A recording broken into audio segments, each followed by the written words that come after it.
yang sangat soleh. Ya. Nanti di akhir kalau masih ada waktu saya ceritakan. Di dua orang soleh bertemu melahirkan seorang anak yang sangat soleh juga. Ya. Nah kata Imam Abu Hanifah, isyarat telunjuk saat diangkat ini sebagai isyarat penegasan akan keesaan Allah. Karena kebiasaan orang Arab kalau disebutkan Allah, Allah, Allah itu suka mengangkat tangannya begini. Allah, Allah, Allah mengangkat tangannya, terutama dalam syahadat. Ya, dalam syahadat. Karena itulah kata Abu Hanifah, ketika telunjuk ini diangkat, itu bukan dari awal pertamanya, tapi ketika mengucapkan asyhadu an la ilaha, diangkat begini. Ya. Dan ketika kalimat illallah sudah selesai, ditutup lagi.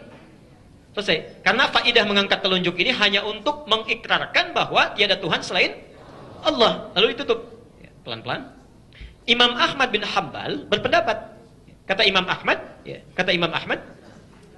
mengangkat telunjuk ini itu dimulai bukan dari at-tahiyat tapi dari mulai kalimat asyhadu an la ilaha illallah.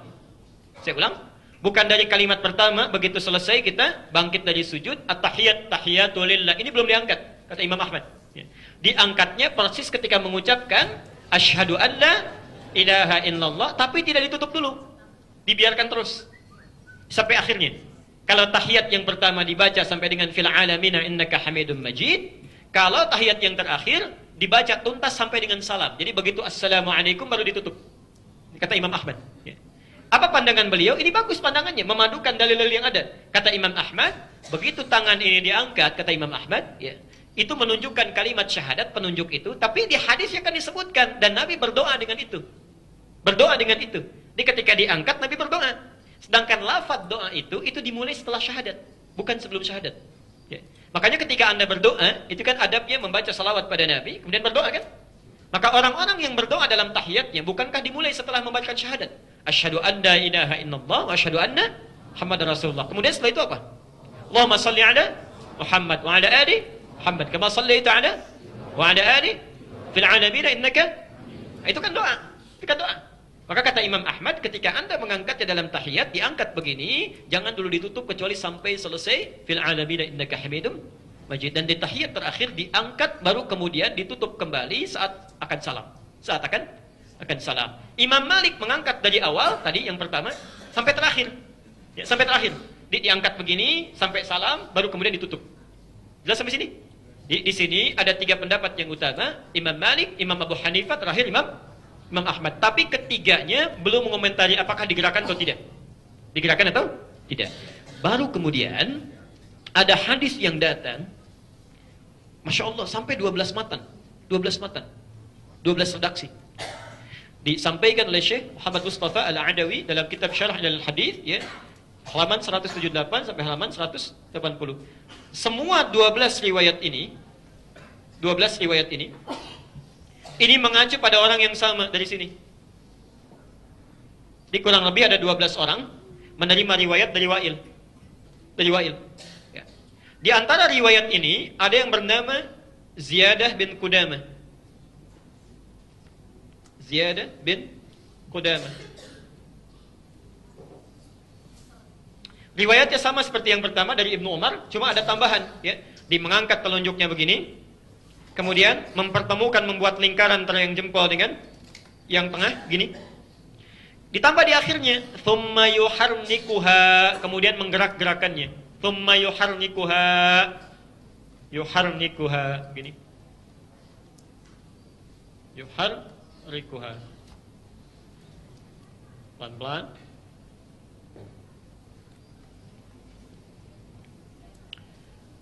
Jadi caranya sama dengan yang pertama. Bisa diangkat di awal, diangkat di tengah-tengah, ditutup kembali, ya, atau diangkat tanpa ditutup sama sekali sampai akhir.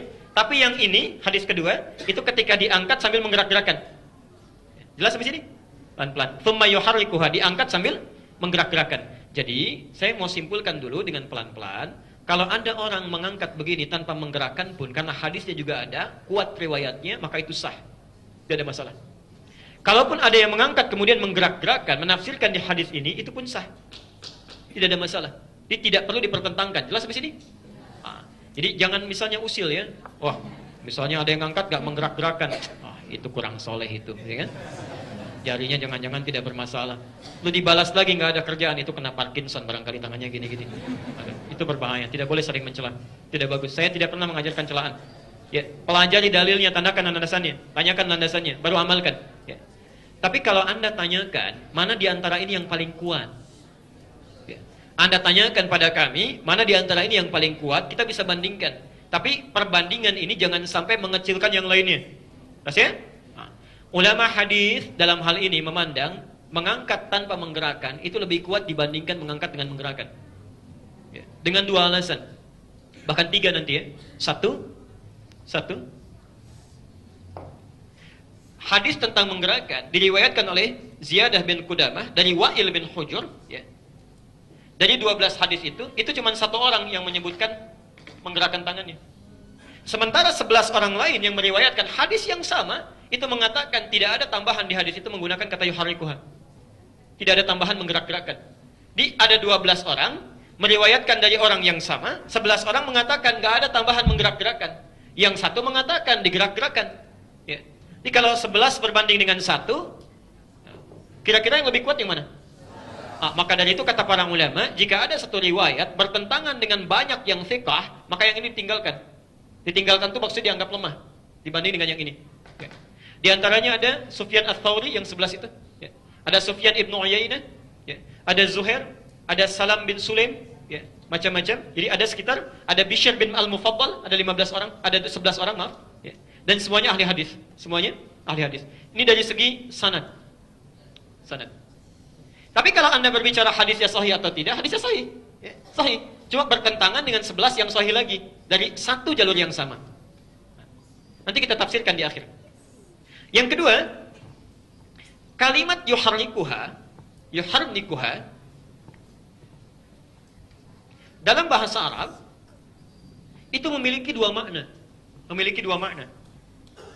Pelan-pelan, sini. Jadi kalau Anda menemukan kalimat bertasydid, misal ini ya, ini ha, ini ra, ada tasydidnya, ini kaf, ini ha. Lihat rumusnya ya. U, A, I, U, A. Ya, ada tasydidnya di sini. Yuharrikuha, yuharriku, U, A, I, A. Pelan-pelan. Makna yang pertama, itu artinya bergerak tanpa henti. Ya, banyak, gerakan yang banyak. Yang kedua, bisa berarti mengangkat, menggerakkan dan berhenti. Bergerak kemudian berhenti. Bergerak kemudian berhenti. Misal, mengangkat, kalau dipahami yang pertama, ini menggerak-gerakan, ya, dengan banyak tanpa henti, begini. Tapi kalau dipahami yang kedua, bergerak, berhenti. Jadi ngangkat, tutup lagi. Jelas ya? Nah, dari mana taunya makna bergerak kemudian berhenti? Hadis Nabi SAW yang mengajarkan tentang takbir. Takbir. Kalau takbir, angkatnya bagaimana? Mengangkat setinggi? Dari mana taunya? Hadis Al-Bukhari nomor hadis 737. Bisa sejajar dengan telinga. An-Nasai nomor hadis 1101. Nah, bahasa saat bertakbir itu menggunakan kalimat thumma yukabbir. Yukabbir. Ya, kaf, ba, ra. Perhatikan kalimatnya. Yukabbiru. Di atas yuharriku. Di bawah yukabbiru. Dan dua-duanya dilakukan dalam sholat yang sama. Dalam sholat, ya, dalam ibadah yang sama. Lihat sini. Ini ada ya. Ada harakatnya apa? Ini ada ya. Harakatnya apa? Baik ya. Perhatikan sini. Ini huruf ha. Harakatnya apa? Ini kaf. Harakatnya apa? Ini ra. Ada tasdid yang harakatnya i. Ini ba. Ada tasdid yang harakatnya i. Ini terakhir harakatnya Ini pun berarti sama rumusnya ya. Ditanya oleh ulama hadis, kenapa Anda saat membaca takbir menggunakan kalimat yukabbir tapi takbirnya nggak berulang-ulang? Nggak ada yang begini. Cuma begini, Allahu Akbar, selesai. Tidak pernah ditemukan orang sholat misalnya Allahu Akbar, nggak ada. Ya, jadi begitu angkat Allahu Akbar. Kenapa Anda saat ini pertanyaan ya? Jadi kita juga tidak boleh mengecilkan. Kenapa Anda saat bertakbir menafsirkan dengan makna yang kedua? Jadi Allahu Akbar sekali angkat tutup. Tapi ketika tahiyat Anda menafsirkan dengan makna pertama, menggerak-gerakan. Ya. Nah, ini dalam satu amalan ada dua kalimat yang rumusnya sama, tapi kenapa bisa beda menggunakannya? Ya. Kalaupun dijawab bolehlah, tidak apa-apa karena Nabi menunjukkan itu. Sekarang kalimat sholat itu selalu jelas dalilnya, jelas contohnya. Saking jelasnya Nabi mengatakan, "Shallu kama ra'aitumuni." Dari mana taunya? Al-Bukhari nomor hadis 631. Baik. Perhatikan, kata Nabi, "Salatlah Anda persis seperti melihat saya salat." Berarti ketika Nabi salat ada yang lihat kan?